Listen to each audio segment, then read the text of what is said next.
Assalamualaikum warahmatullahi wabarakatuh, anak-anak. Hari ini kita akan belajar tema 2, subtema 1, pembelajaran 1. Sebelum kita memulai pelajaran pada pagi hari ini, marilah kita berdoa agar ilmu yang didapatkan bermanfaat. Berdoa mulai. Berdoa selesai. Tujuan pembelajaran hari ini, Bu Vina berharap anak-anak mampu mengidentifikasi informasi teks dengan menggunakan kata tanya. Anak-anak mampu mengetahui alat pernapasan pada hewan, dan anak-anak mampu mengetahui sistem pernapasan pada hewan. Materi pertama yaitu tentang kata tanya. Sebelum masuk pada kata tanya, Bu Vina ingin menjelaskan kalimat tanya merupakan kalimat yang mengandung sebuah pertanyaan untuk memperoleh jawaban maupun informasi. Dalam kalimat tanya ini pasti mengandung kata tanya. Nah, kalian perlu tahu ada 6 kata tanya yang dapat dipakai untuk bertanya sesuatu maupun untuk memperoleh jawaban. Simak ya dengan teliti. Umumnya, kata tanya ini sering disebut dengan kode 5W1H. Apa itu Bu Vina? Nah, coba perhatikan penjabaran di bawah ini. Nah, coba dilihat itu ya. Yang pertama, W yang pertama itu what atau apa. Kemudian W yang kedua itu who atau siapa. Bacanya who ya. Kemudian yang ketiga itu when, kapan. Yang keempat why, mengapa. Yang kelima itu where, di mana. Dan satunya itu how, bagaimana. Nah, bacanya itu how. Itu merupakan kodenya 5W1H. Kalau Bu Vina memberikan trik, coba diperhatikan sebelahnya itu asik menimbah. Itu trik dari Bu Vina menghafalkan kata tanya. A itu apa, C itu siapa, K itu kapan, men itu mengapa, im itu di mana, dan bah itu bagaimana. Gitu ya gampangnya ya. Oke, sekarang kita masuk untuk penjabaran lebih rincinya tentang kegunaannya. Kata tanya apa itu untuk bertanya tentang suatu keadaan, suatu kejadian, atau suatu penjelasan. Jawabannya juga berupa penjelasan. Contohnya nih, apa yang dimaksud dengan kalimat tanya? Jawabannya tadi, kalimat tanya adalah kalimat yang digunakan untuk mendapatkan jawaban dengan menggunakan kata tanya. Nah, gitu ya. Sekarang untuk siapa? Berfungsi ketika kalian ingin bertanya tentang pelaku atau seseorang yang berhubungan dengan kejadian. Jawabannya berupa orang atau nama pelaku. Contohnya, siapa yang menangkap pelaku pencurian? Nah, yang menangkap pelaku pencurian adalah polisi. Misalnya gitu. Lanjut ke kapan. Nah, ini digunakan ketika kalian ingin bertanya waktu kejadian atau waktu terjadinya peristiwa. Jawabannya bisa berupa jam, hari, atau tanggal.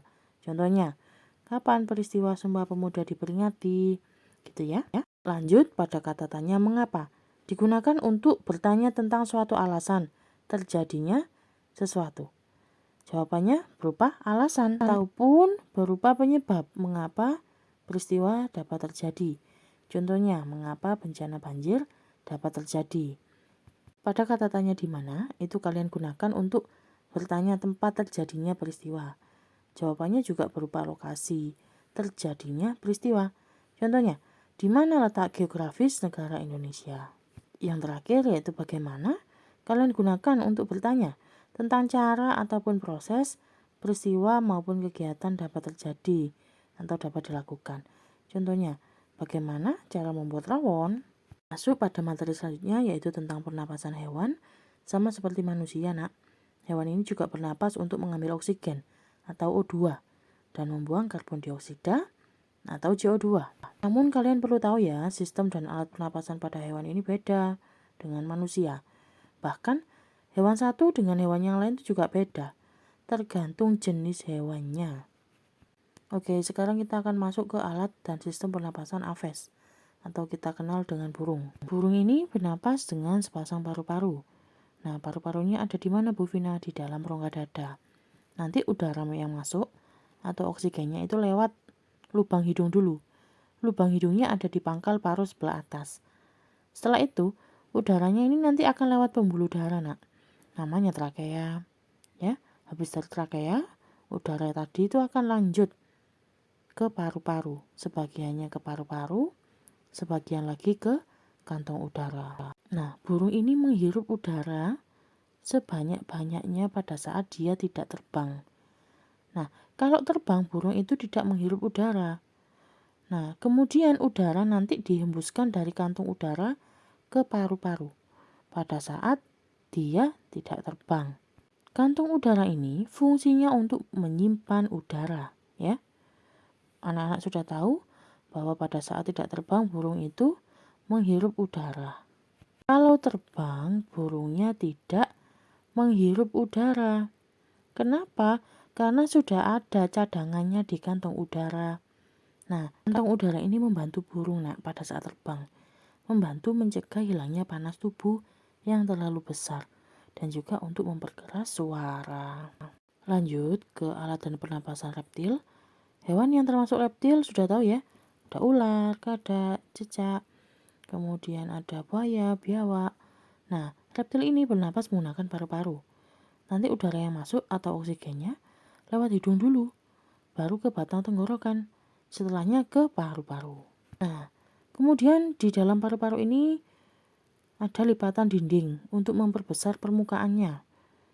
Kalau untuk kadal dan buaya lebih kompleks ya, atau lebih ribet lagi, karena ada belahan-belahannya dan bertekstur seperti spons. Kemudian untuk paru-parunya di dalam rongga dada itu akan dilindungi oleh tulang rusuk. Pada reptil yang sering berkubang di air seperti buaya ini, lubang hidungnya itu dapat ditutup selama menyelam. Dengan begitu airnya tidak akan masuk ke dalam paru-paru. Lanjut pada alat dan sistem pernapasan mamalia. Anak-anak tentu sangat familiar dengan hewan mamalia. Hewan mamalia ini adalah jenis hewan yang menyusui anaknya. Ada dua ya jenisnya. Ada mamalia darat dan mamalia air. Kalau darat gampang. Ada gajah, sapi, kambing gitu ya. Kalau air, kalau mamalia air itu adalah paus, duyung dan lumba-lumba. Jangan sampai salah.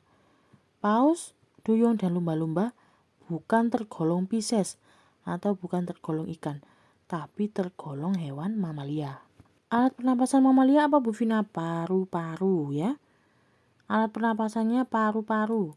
Ada hidungnya, ada pangkal tenggorokannya, ada batang tenggorokan dan juga paru-paru ya.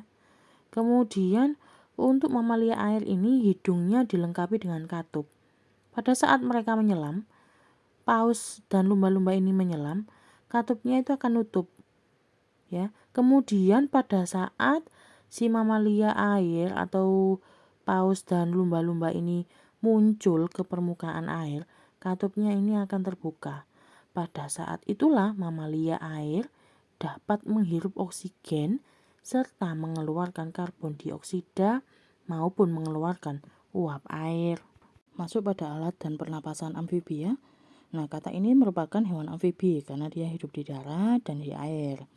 Pada saat dia masih kecebong, kata ini hidup di dalam air, kemudian nafasnya pakai insang. Nah, insang kecebong ini letaknya di luar tubuh dan terdiri dari lembaran-lembaran kulit halus mengandung kapiler darah. Setelah berumur 9 hari, kecebong ini napasnya pakai insang dalam.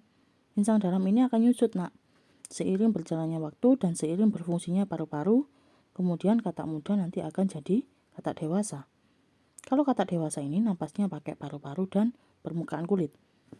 Paling utama pakai paru-paru. Untuk permukaan kulitnya hanya sebagai pembantu ya, atau memudahkan dia dalam menyerap oksigen.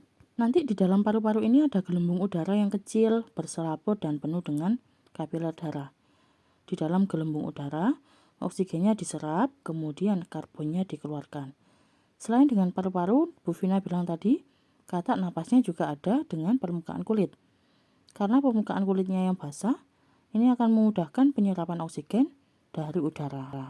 Lanjut pada pernapasan cacing tanah. Nah, cacing tanah ini tidak punya alat pernapasan khusus. Cacing tanah napasnya pakai permukaan kulit. Kulit cacing tanah selalu basah dan berlendir untuk memudahkan penyerapan oksigen dari udara. Oleh karena itu, cacing ini menyukai tempat lembab dan menjaga supaya kulit tubuhnya selalu basah dan berlendir. Di bawah permukaan kulit cacing yang tipis, ini terdapat pembuluh udara. Saat udara masuk melalui kulit, oksigen nanti diikat oleh darah. Pada darah cacing ini nanti akan terkandung hemoglobin, sehingga mampu mengikat oksigen. Oksigen yang sudah diikat sama hemoglobin nanti diedarkan ke seluruh tubuh. Zat sisa pembakaran berupa karbon dioksida dan uap air ini nanti juga dikeluarkan dari permukaan kulit. Itu insekta ya, serangga. Nah, alat pernapasan serangga ini beda dengan alat pernapasan hewan lain. Alat pernapasan serangga ini namanya trakea, yaitu sistem tabung yang memiliki banyak percabangan di dalam tubuh. Nah, percabangan trakea ini namanya trakeola. Trakea ini nanti akan mengedarkan oksigen langsung ke semua sel tubuh dan organ. Kemudian menyerap karbon dioksida dari semua sel tubuh untuk dibuang. Nah, udaranya masuk trakea melalui pori-pori kecil di permukaan tubuh serangga namanya spirakel. Baru nanti udaranya beredar melalui pembuluh udara kecil. Nah, sel-sel tubuh ini mengambil oksigen langsung dari pembuluh udara kecil itu tadi.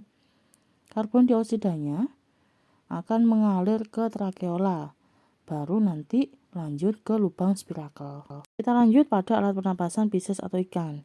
Nah, ikan ini bernapas pakai organ khusus mirip saringan namanya insang. Insang ini bentuknya lembaran tipis, warnanya merah muda, dan selalu lembab. Insang ini ada di mana, Bu Vina? Di belakang rongga mulut, pada kedua sisi kepala ikan. Nah, insangnya dilindungi sama selaput yang dinamakan tutup insang atau operculum. Di dalam tutup insang ini ada 4 deret insang yang saling tumpang tindih. Pada insang ini ada yang namanya pembuluh darah halus. Pembuluh darah itu nanti akan menyerap oksigen yang terkandung dalam air dan melepaskan karbon dari darah. Nah, insang ini juga akan berfungsi sebagai alat pengeluaran garam dan sebagai penyaring makanan.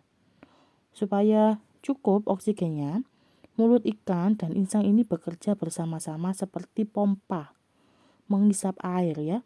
Pertama-tama nanti insangnya menutup. Secara bersamaan juga mulutnya terbuka dan dinding mulutnya mengembang. Pada saat itu air terisap masuk. Nah, kedua rongga mulut ini menyempit dan mulutnya menutup. Kemudian bersamaan dengan itu tutup insangnya terbuka. Akibatnya nanti air keluar dari mulut dan melewati insang. Nah, saat itulah oksigen dari dalam air akan terserap dan karbon akan dikeluarkan. Baik, terima kasih sudah mendengarkan penjelasan dari Bu Vina. Semoga bermanfaat. Jaga kesehatan, selamat di rumah. Wassalamualaikum warahmatullahi wabarakatuh.